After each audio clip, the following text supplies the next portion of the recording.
ఇంటింటి రామాయణం ఈ రోజు ఎపిసోడ్లో అద్దిరిపోయే సీన్లు పడ్డాయి. భరత్ని మరోసారి పల్లవి శ్రేయ ఘోరంగా అవమానిస్తారు. అయితే ఈసారి వాళ్లకు సరైన బుద్ధి చెబుతుంది పార్వతి. నా ఇంట్లో నా అల్లుడి గురించి ఇష్టమొచ్చినట్లు వాగితే మర్యాదగా ఉండదు, జాగ్రత్త. ఇద్దరు కోడళ్లకు వార్నింగ్ ఇస్తుంది పార్వతి. మరోవైపు లేడీ బాస్ దగ్గర అబద్దాల మీద అబద్దాలు చెప్పి జాబ్ కొట్టేస్తాడు అక్షయ్. ఇలా ఈ రోజు ఎపిసోడ్లో పూర్తిగా ఏం జరిగిందో చూసేద్దాం. పెళ్లాన్ని తిట్టేవాళ్లకు, పెళ్లాంతో గొడవ పడేవాళ్లకు ఇక్కడ జాబ్ లేదు, నువ్వు పోరా బయటికి అంటూ లేడీ బాస్ నిన్నటి ఎపిసోడ్లో ఫైర్ అయింది. ఇక ఇవన్నీ చూసి అక్షయ్కి గుండె జారిపోతుంది. అయినా కూడా సర్లే అనుకుంటూ ఇంటర్వ్యూ కోసం బాస్ క్యాబిన్లోకి వెడతాడు. నా పేరు అక్షయ్ మేడం, ఇదిగో నా రెజ్యూమ్ అంటూ ఇస్తాడు. జాబ్కి అప్లై చేసినప్పుడు మెయిల్ చేశారు కదా, నేను చూశాను. మీ ప్రొఫైల్ బాగుంది, కానీ ఈ జాబ్ మీకివ్వాలంటే కొన్ని కండిషన్స్ ఉన్నాయి అని చెప్తుంది. ఏంట్రా బాబు ఆ కండిషన్స్ అని అక్షయ్ కంగారు పడతాడు. మీకు పిల్లయిందా అని మేడం అడుగుతుంది. పిల్లేంటి మేడం అని అక్షయ్ అవాక్కవుతాడు. అదే షాదీ, నాకు తెలుగు సరిగా రాదు అంటుంది. ఓహో పెళ్ళా, నాకు పెళ్ళయింది మేడం అని అంటాడు.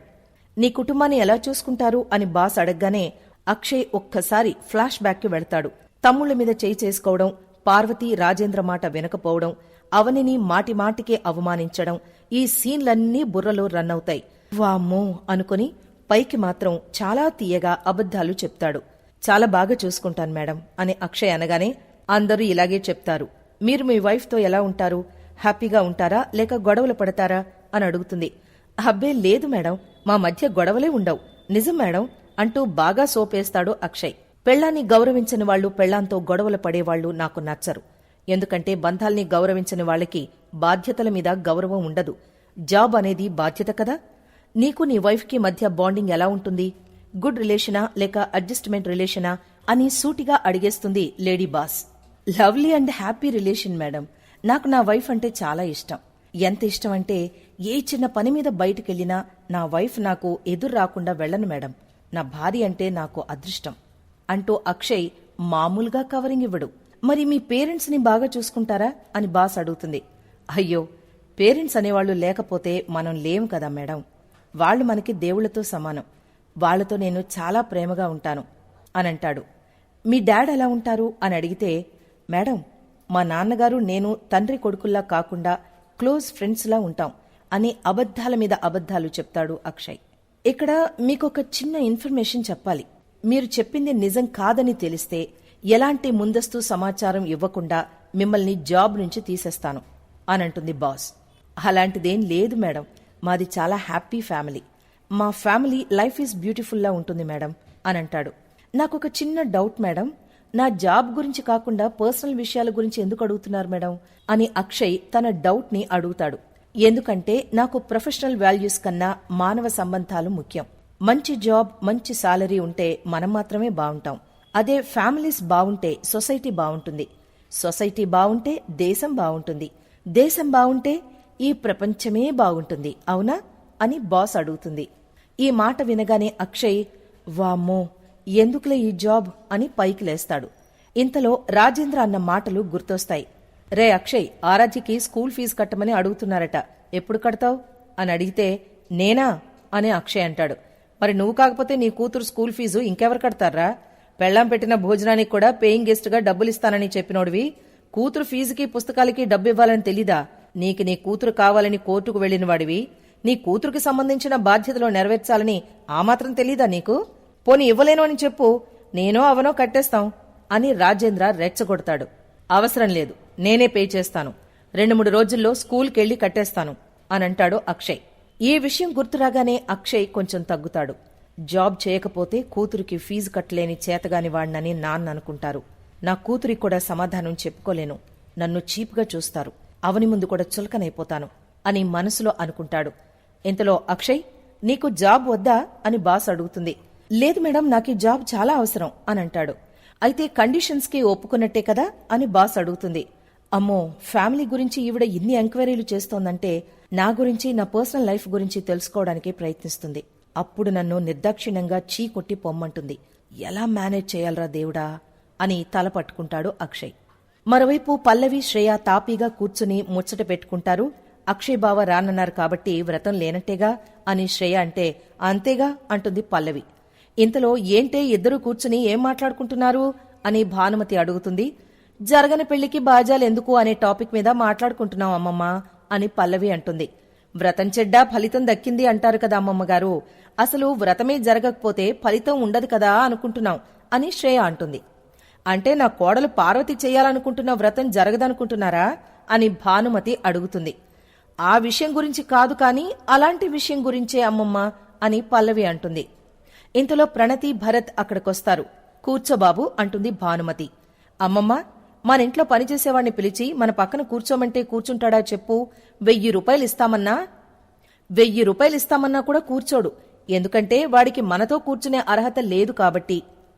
భరత్కి కూడా తనకు అలాంటి అర్హత లేదని తెలుసు కాబట్టే నువ్వు కూర్చోమన్నా కూర్చోలేడు.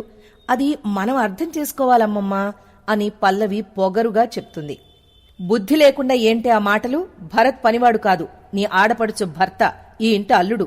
నోటికొచ్చినట్టు వాగావంటే మర్యాద ఉండదు, జాగ్రత్త అని భానుమతి అంటుంది. మర్యాద తెలియని వాళ్లకి మర్యాద గురించి చెప్పడం ఎందుకు నానమ్మా అని ప్రణతి ఫైర్ అవుతుంది. ఏమన్నావ్ అని పల్లవి పైకి లేస్తుంది. నా భర్త మీతో కూర్చోవడానికి అర్హత లేదని అనుకోలేదు. సంస్కారం లేని వాళ్లతో కూర్చుంటే తన మర్యాద పోతుందని కూర్చోలేదు అని ప్రణతి ఘాటుగా బదులిస్తుంది. మాకు సంస్కారం లేదని చెప్తున్నావా అని శ్రేయ అంటుంది. నోటికొచ్చినట్లు మాట్లాడావంటే మర్యాదుండదు, జాగ్రత్త అని ప్రణతిపై పల్లవి ఫైర్ అవబోతుంది. ఇంతలో ఆ మాట నేననాలి అంటూ పార్వతి ఎంట్రీ ఇస్తుంది. మీరిద్దరూ నా కోడళ్లు మాత్రమే. ప్రణతి నా కూతురు. నా ఇంట్లో నా కూతురికి అల్లుడికి మర్యాద లేకపోతే కోడళ్లైన మీకు కూడా ఎలాంటి మర్యాద ఉండదు, అది గుర్తుపెట్టుకోండి. నా కూతురు ఈ అబ్బాయిని పెళ్లి చేసుకోవడం మీకిష్టం లేకపోతే ఇష్టం లేనట్లే ఉండండి. అంతేగాని నోటికొచ్చినట్లు వాగకండి. నా కూతురికిది పుట్టినిల్లైతే మీకు అత్తవారిల్లు. అత్తింటి పరువు మర్యాదలు నిలబెట్టాల్సింది కోడళ్లు తప్ప కూతుళ్లు కాదు. ఆలోచన లేకుండా ప్రవర్తిస్తున్నారేంటి మీరు అని శుభ్రంగా దులిపి పారేస్తుంది పార్వతి. ఇంతలో ఏంటి అందరూ అలా ఉన్నారు, ఏమైంది అంటూ ధీరజ్, శ్రీకర్ ఎంట్రీ ఇస్తారు.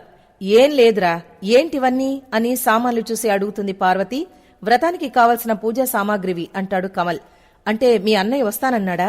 మీరెళ్లి మాట్లాడిన తర్వాత రావడానికి ఒప్పుకున్నాడా అని పార్వతి ఆశగా అడుగుతుంది. మేం అన్నయ్యతో మాట్లాడామమ్మా, మేమెంత నచ్చజెప్పినా కూడా అన్నయ్య రానన్నాడు అంటాడు కమల్. వాడు రాకపోతే అవని రాదు, అవని అక్షయ్ రాకపోతే మీ నాన్న కూడా రారు. ఎవరూ రానప్పుడు వ్రతం చేసి ఏం ఉపయోగం? ఇవన్నీ ఎందుకు అంటుంది పార్వతి. అన్నయ్య రానని చెప్పాడు కాని అవని వదిన మాత్రం అన్నయ్యని ఎలాగైనా ఒప్పిస్తాను అని చెప్పింది. వదిన చెప్పిందంటే తప్పకుండా అన్నయ్య వచ్చేలా చేస్తుందమ్మా. వదిన మీద మాకు ఆ నమ్మకం ఉందమ్మా. అన్నయ్య తప్పకుండా వస్తాడు. అందుకే వ్రతానికి కావలసినవన్నీ తీసుకొచ్చేశాం అనంటారు కమల్, శ్రీకర్. ఈ మాటకి పార్వతి కొంచెం హ్యాపీగా ఫీల్ అవుతుంది. పల్లవి, శ్రేయ గుండెల్లో మాత్రం రాయి పడ్డట్టు ఎక్స్ప్రెషన్స్ ఇస్తారు. అక్షయ్ అన్నయ్యకి నేనంటే ఎంతో ఇష్టం. నాన్న దగ్గర లేని స్వేచ్ఛ నాకు అన్నయ్య దగ్గరుండేది. నన్ను చాలా ప్రేమగా చూసుకునేవాడు. అలాంటి అన్నయ్య ఎందుకిలా మారిపోయాడు అని ప్రణతి బాధపడుతుంది. మరోవైపు ఆరు బయట ఆరాధ్యతో కూర్చుని రాజేంద్ర సరదాగా మాట్లాడుతూ ఉంటాడు. మామిగారు ఆయన ఇంకా రాలేదేంటి అని అవని అడిగితే, వస్తాడులేమ్మా, ఎందుకంత టెన్షన్ అనంటాడు రాజేంద్ర. పొరపాటున ఆయనకు ఉద్యోగం రాలేదంటే అందరి మీద ఉన్న కోపం నా మీద చూపిస్తారు అనంటుంది అవని. ఇంతలో స్వీట్ బాక్స్ పట్టుకుని హ్యాపీగా ఎంట్రీ ఇస్తాడు అక్షయ్. వచ్చి రాగానే ఆరాధ్యను ఎత్తుకుని ముద్దాడి నోట్లో స్వీట్ పెడతాడు. నీకు స్వీట్స్ ఎందుకు తెచ్చానో తెలుసా? ఈ రోజు నేను ఇంటర్వ్యూకి వెళ్లాను కదా, అందులో సెలెక్ట్ అయ్యాను. నాకొక మంచి జాబ్ వచ్చింది, అందుకే స్వీట్స్ తీసుకొచ్చాను అనంటాడు అక్షయ్ కూతురుతో. ఈ మాట వినగానే అవని, రాజేంద్ర చాలా హ్యాపీగా ఫీల్ అవుతారు. అవునా, కంగ్రాట్స్ నాన్న. ఇంత మంచి గుడ్ న్యూస్ చెప్పి ఫస్ట్ నాకు స్వీట్ ఇచ్చావేంటి? అమ్మకి తాతయ్యకి కూడా ఇవ్వు నాన్న అంటుంది ఆరాధ్య. మీ నాన్నకి జాబ్ వచ్చినందుకు హ్యాపీగా లేదమ్మా. ఇంటర్వ్యూకి వెళ్లేటప్పుడు నేను ఎదురు రావడం వల్లే జాబ్ వచ్చినందుకు నా మీద ఆయనకి అసూయగా ఉంది అంటూ అవని సెటైర్ వేస్తుంది. ఎదురు రావడాలు, హారతివ్వడాలు, ముహూర్తాల్లాంటివి చూసి జాబులివ్వరు. క్వాలిఫికేషన్, టాలెంట్, సిన్సియారిటీ ఇలాంటివి చూసిస్తారు. అది తెలియని వాళ్లు చేసిందే గొప్ప అన్నట్లు మాట్లాడతారు. నువ్వు వాళ్ల గురించేం పట్టించుకోవద్దమ్మా అంటాడు అక్షయ్. రై, నువ్వు చెప్పిన ఆ 3 ముందు కూడా ఉన్నాయి కదరా, మరి అప్పుడెందుకు ఈ జాబ్ రాలేదు? బంగారు పళ్ళానికి కూడా గోడ దాపు కావాలంటారు. అలాగే ఎంత ప్రతిభ ఉన్నా దానికి అదృష్టం తోడవ్వాలి. ఆ అదృష్టమే అవని అని నీకు ఇప్పటికి కూడా అర్థం కావడం లేదన్నమాట. నాకు జాబ్ అంటూ వస్తే అది మహాలక్ష్మి లాంటి అవని ఎదురు రావడం అనే అదృష్టం వల్లే వస్తుందని నేను ముందే చెప్పాను. నేను చెప్పిందే నిజమైంది చూసావా అని రాజేంద్ర అనేసరికి అక్షయ్ నోట్లో నుంచి మాట రాదు. అమ్మ ఎదురు రావడం వల్లే నేను ప్రతి ఎగ్జామ్లోనూ ఫస్ట్ ర్యాంక్లో పాస్ అవుతున్నాను. నీక్కూడా ఇప్పుడు అలాగే జాబ్ వచ్చింది నాన్నా. ముందు నువ్వు అమ్మకు కూడా స్వీట్ ఇవ్వు అంటుంది ఆరాధ్య. నీకేం చెప్పాను? నీ గురించి నేను, నా గురించి నువ్వు తప్ప నాకింకెవ్వరితోనూ పనిలేదని చెప్పాను కదా బంగారం అంటాడు అక్షయ్.